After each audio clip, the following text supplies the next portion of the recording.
नमस्कार दोस्तों, स्वागत है आपका स्लश टू क्रोन में। आज हम फिर से एक ऑर्गेनिक वीडियो के साथ उपस्थित हैं। इस ऑर्गेनिक वीडियो में हम एरोमेटिक के चार्ट के बारे में बात करेंगे। इसके पहले भी हमने कुछ एलिफेटिक के चार्ट के बारे में पढ़ा था।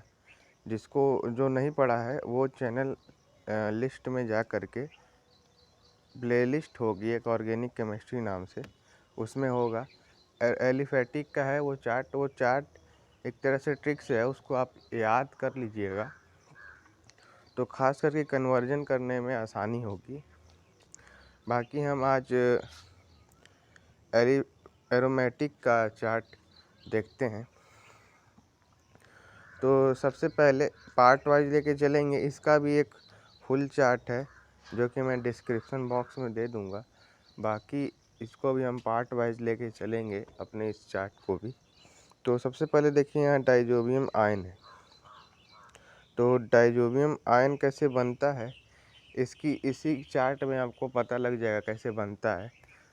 करीब चौथे या पाँचवें पार्ट में वीडियो के जो आने वाला है उसमें पता लग जाएगा आपको डाइजोबियम आयन कैसे बनता है।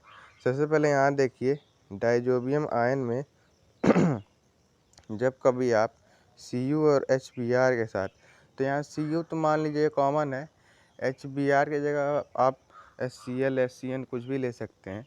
बस ध्यान दीजिएगा कि जो भी आप यहाँ पे लीजिएगा HBr जैसे है तो हमको देखिए यहाँ PHBr मिला। हाँ, तो ये PH का मतलब ऐसे है बेंजीन रिंग है। हाँ, और उसके ऊपर Br लगा है। अगर Br नहीं लगता तो मैं बस उसको बेंजीन कह देता, लेकिन पीएच इसीलिए कि वहाँ पे एक प्लेस उसका क्या है, वहाँ बेंजीन लेके रखा है, इसलिए पीएच कहलाएगा। तो यहाँ जितने भी जगह पीएच यूज होगा वहाँ पे ऐसे ही समझिएगा कि बेंजीन पे वहाँ पे कोई भी एक एलिमेंट आकर के लगा हुआ, एलिमेंट या कंपाउंड आकर के लगा हुआ है। अब देखिए दूसरा CuHCN। हाँ, तो यहाँ देखिए PHCN। देखिए यहाँ पे Br था क्योंकि यहाँ HBr हम लोग लिए थे। हाँ, तो इसलिए था। अभी मान लीजिए यहाँ HCl लेते तो यहाँ PHCl हो जाता। ठीक, तो ऐसे ही करना है। अब ये जो रिएक्शन है ये दोनों ना, ये नेमिंग रिएक्शन भी आती है। सब मैंने आपको एलिफेटिक वाले चार्ट में बताया था कि ये जब आप चार्ट याद करिएगा तो आपको एक फ़ायदा भी हो जाएगा कि नेमिंग रिएक्शन कई सारी आपको याद हो जाएगी इसी के साथ साथ। तो इसमें भी ये जो है ना, ये जो दोनों आते हैं, ये दोनों आते हैं गटरमैन रिएक्शन में। हाँ, नेमिंग रिएक्शन है। आप जब पढ़िएगा एमाइंस जब पढ़िएगा, हाँ, एमाइंस में डाइजोबियम आयन की बात की गई है, वहाँ से इसको दिखाया भी गया है। ठीक, बाकी आपको गटरमैन सैंडवियर ये सब पहले पार्ट में ही मिल जाएगा। पहले वाले जो हेलो एल्केन्स वाला है उसी में चैप्टर में मिल सकता है। अब यहाँ देखिए एक डिफरेंस आ जाएगा, ये दो केस जो लास्ट वाला है इसमें क्या है, बस आपको एक चीज़ देखनी है। जैसे यहाँ पे Cu के साथ कुछ नहीं ले रहे थे। हाँ, Cu के बाद स्लैश दे करके HCN या HBr कुछ भी ले सकते थे, लेकिन यहाँ देखिए Cu के साथ Cl या Cn जो भी लीजिएगा आप, वो H के साथ भी लीजिएगा। जैसे यहाँ Cl लिया है और H के साथ Cl लिया है। ठीक, तो ये चीज़ ध्यान देखिएगा। अब यहाँ भी देखिए Cu, यहाँ Cn है, HCN हो गया। ठीक, तो यहाँ पे क्या आ जाएगा, PHCN आ जाएगा जो यहाँ लीजिएगा आप, और ये PHCl जो यहाँ पे लीजिएगा। ठीक, तो इन दोनों रिएक्शन को कहते हैं हम लोग गटरमैन रिएक्शन, और इन दोनों रिएक्शन को कहते हैं हम लोग सैंडमेयर रिएक्शन। दोनों नेमिंग रिएक्शन है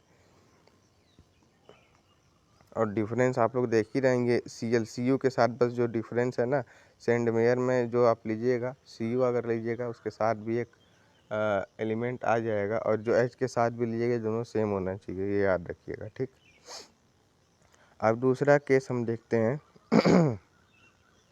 माफ़ करिएगा आवाज़ के कारण, क्योंकि मुझको थोड़ी सर्दी हो रखी है, और मैं पिछले वीडियो में भी सॉरी बोलना भूल गया था। इस समय थोड़ा माफ़ कर दीजिएगा, थोड़ी सर्दी हो चुकी है मुझको इसीलिए। अब देखिए यहाँ पे डाइजोबियम आयन है जो कि KI के साथ जब भी पोटेशियम आयोडाइड कहते हैं इसको KI को, इसके साथ जब भी रिएक्शन करता है ना तो PHI बनाता है। ठीक, अब देखिए HbF4, हाँ HbF4 के साथ जब भी ये डाइजोबियम आयन रिएक्ट करता है तो ये होता है PHF बना देता है। ठीक, अब इसको कहते हैं, इस वाले रिएक्शन को कहते हैं बाल्ट साइमन रिएक्शन। हाँ, नेमिंग रिएक्शन जब आप पढ़िएगा तो उसमें इसके बारे में बताया गया है। ठीक,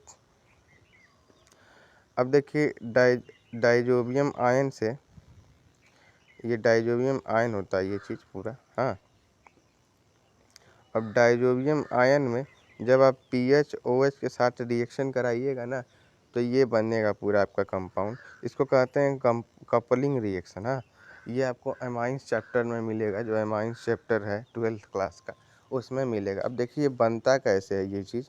तो इसमें क्या होता है, जैसे हमने ये डाइजोबियम आयन है, ठीक, हमारा N2Cl, और इसके साथ हमको किसके साथ करना है, पीएच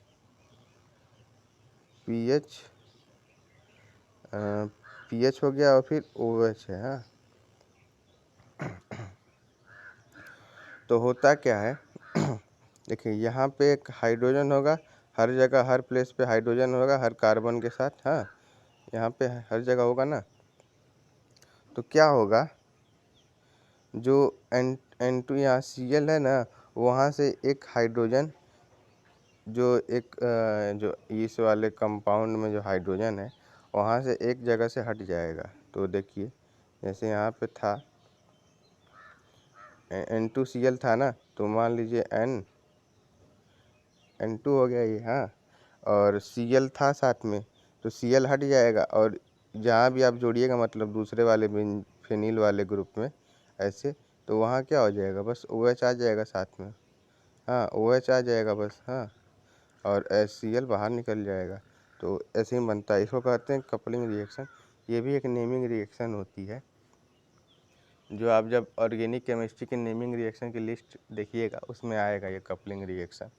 तो ये हो गया आज का फर्स्ट पार्ट।